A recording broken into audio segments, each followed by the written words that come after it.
In Saigon, it's often impossible to escape the traffic. But there is one exception, and it's a big exception, and it's where I'm standing right now. This is a road called Nguyen Hue, and it used to be a thriving artery in the center of Vietnam's biggest, bustling, traffic-choked city.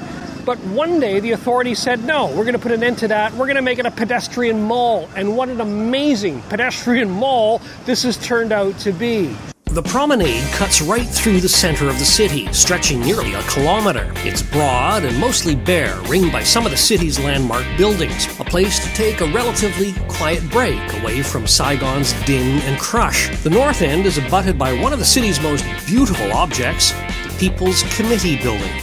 Now let's just swing around, and down at the very far south end of this plaza is the river.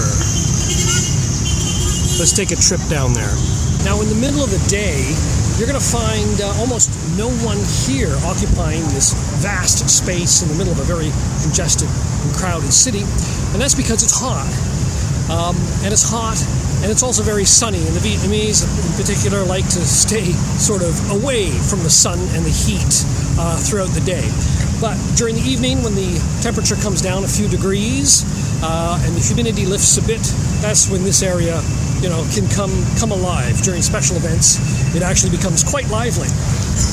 I am continuing my trek down this very long road, and I can tell you it's not easy.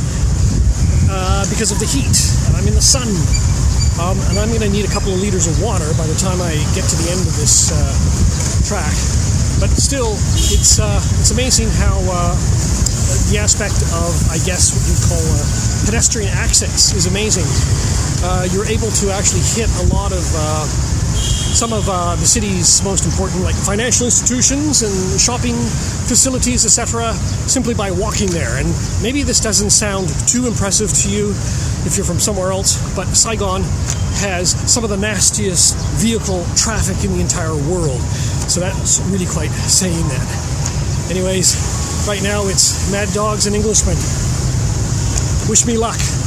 Hitting the last stretch now, and we are greeted by, yes, communist propaganda from the Socialist Workers' Paradise. Actually, it's a bit of a more than just a propaganda show. There is kind of a history lesson here as well. We are told about the, the North Vietnamese effort at unification and independence, the history of that. This picture here dates from 1944. I have reached the end of the road, literally speaking. On the other side of me is a road called Ton Duc Tan, and beyond that is the Saigon River. It's about a 15-minute uninterrupted walk, and I've basically gone from one section of the district to the other. Pretty impressive.